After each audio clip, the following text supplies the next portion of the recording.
ဖွားဖြစ်သူကကျောင်းသားတွေအားလုံးသဘောကျနေရတဲ့ပါမောက္ခဟာသူ့ရဲ့တတိယမြေးလေးဖြစ်နေမယ်လို့ဘယ်တော့မှတွေးမထားခဲ့ပါဘူး။ကျောင်းသူလေးတွေရဲ့အသေးဆွဲဖြစ်နေသူကိုကြည့်ရင်ပစ္စမမြေးလေးကတော့သူ့ရဲ့အခြေရည်လမ်းကြောင်းကိုဒီအကိုကပိတ်ဆို့နေတယ်လို့တွေးပြီးမကြေမနက်ဖြစ်နေပါတယ်ဒီလိုနဲ့ campus tutor လို့နာမည်ကြီးနေတဲ့ကောင်မလေးကပါမောက္ခကိုသူဘလို့မိန်းကလေးမျိုးသဘောကျလဲဆိုတာရဲ့သူမကိုရေးစားအဖြစ်လက်ခံနိုင်မလားရဲ့မေးလိုက်ပါတယ်။သူမရဲ့ချုံမောလာပေါမှုနဲ့ဆိုပါမောက္ခကသူမကိုသဘောကျလာမယ်လို့ယုံကြ။နေနေတာပါဒါပေမဲ့ပါမောက္ခကအတန်းချိန်မှာမသက်ဆိုင်တာတွေမေးရင်နောက်ကိုသူ့အတန်းတွေတက်ခွင့်ရမှာမဟုတ်ဘူးလို့ပြက်ပြက်သားသားပဲညင်းလိုက်ပါတယ်အတန်းပြီးတော့အဖွားကသူ့မြေးပါမောက္ခလေးကိုချီကျူးစကားပြောဖို့ခေါ်လိုက်ပါတယ်ချီကျူးခံလိုက်ရလို့ပြောနေတဲ့တတိယမြေးလေးကလည်းအဖွားရဲ့အိတ်တွေကိုကူတဲပေးမယ်လို့ဝမ်းမြောက်ဝမ်းသာပြောပါတယ်ဒီမြင်ကွင်းကို campus တူတကောင်မလေးကမြင်သွားပြီးမနာလိုဖြစ်လာပါတယ်ပြီးတော့အတန်းဖော်တယောက်ကိုအဖွားကဘာတူလဲဆိုတာမေးကြည့်လိုက်တယ်အတန်းဖော်ကောင်မလေးကလည်း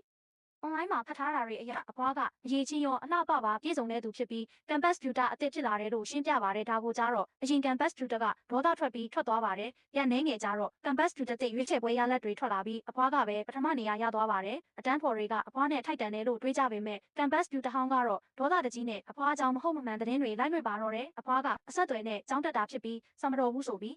ကောလာဟာလာတွေပြောနေတာပါဒီသတင်းတွေပြန့်သွားချိန်မှာပဲတတိယမြေးလေးဖြစ်တဲ့ပါမောက္ခကတိတ်ငက်မျက်လုံးလို့ခေါ်တဲ့နိုင်ငံအဆင့်သုတေသနစာတမ်းတစ်စောင်ကိုထုတ်ပြလိုက်ပါတယ်။အဲ့ဒီစာတမ်းရဲ့ပင်တိုင်သုတေသီကအဖွားဖြစ်နေပြီးဒီလိုအရေးချင်းမျိုးနဲ့ဆိုဘလို့ထိတ်တန်းတက္ကသိုလ်မျိုးကိုမဆိုတက်နိုင်တယ်လို့ဂုဏ်ယူစွာပြောလိုက်ပါတယ်။သူထွက်သွားတာနဲ့ campus tutor ဟောင်းကကောလာဟာလာအစ်စ်တွေထပ်မံပြန်ပါတယ်။သူနဲ့ပါမောက္ခကရင်းနှီးတဲ့ဆက်ဆံရေးရှိတာဖြစ်ပြီးပါမောက္ခကသူ့အကျိုးအတွက်အဖွားကိုအသုံးချနေတာပါလို့ပြဟောပါတယ်ဒါကိုသိသွားတဲ့တတိယမြေးလေးကအတန်းထဲမှာပဲ campus tutor ဟောင်းကိုလူသိရှင်ကြားထိတ်ကြိုက်တွေးလိုက်ပါတယ်သူမကပါမောက္ခကသူ့ကိုအာယုံစိုက်နေပြီလို့ထင်နေတော့မှာပဲပါမောက္ခကသူမကို online မှာအဖွားအကြောင်းဘာလို့အတရေဖြစ်နေရတာလဲလို့မေးလိုက်ပါတယ်ကောင်မလေးကဘာမှမသိသလိုဟန်ဆောင်နေပေမဲ့ပါမောက္ခကသူမရဲ့လိမ်လည်မှုတွေကိုဖော်ထုတ်ပြီးအတရေဖြတ်မှုနဲ့ရဲကိုဖမ်းခိုင်းလိုက်ပါတယ်လအနှဲငယ်ကြတော့အဖွားကတိတ်ငက်မျက်လုံးစီမံကိန်းရဲ့ပင်တိုင်းဒီဇိုင်နာအဖြစ်အကြီးဆုံးမြေးလေးနဲ့အတူစုယူဖို့မိပြတိုင်းနိုင်ငံကိုခရီးထွက်ခဲ့ပါတယ်။ဒါပေမဲ့စုပေးပွဲအခမ်းအနားမှာပဲသူမကိုသူတေသနအချက်လက်တွေခိုးယူမှုနဲ့မိပြတိုင်းနိုင်ငံကအရာရှိတွေကဖမ်းဆီးထိန်းသိမ်းလိုက်ပါတယ်။တိုက်ရိုက်ထုတ်လွှင့်မှုကိုကြည့်နေတဲ့မိသားစုဝင်တွေအားလုံးစိုးရိမ်နေကြပေမဲ့အဖွားကတော့အကြီးဆုံးမြေးလေးကိုစိတ်မပူဖို့နဲ့သူ့ကိုပဲစောင့်ဆိုင်နေဖို့ပြောလိုက်ပါတယ်။တကယ်တော့ဒါတွေအားလုံးကအချုပ်ကနေလွတ်လာတဲ့ campus tutor ဟောင်းရဲ့လက်ချက်ပါသူကလျှို့ဝှက်စာတမ်းတွေကိုခိုးယူပြီးသူရှိုးရီစီရောင်းချကအဖွားပေါ်ပြစ်ပုံချခဲ့တာ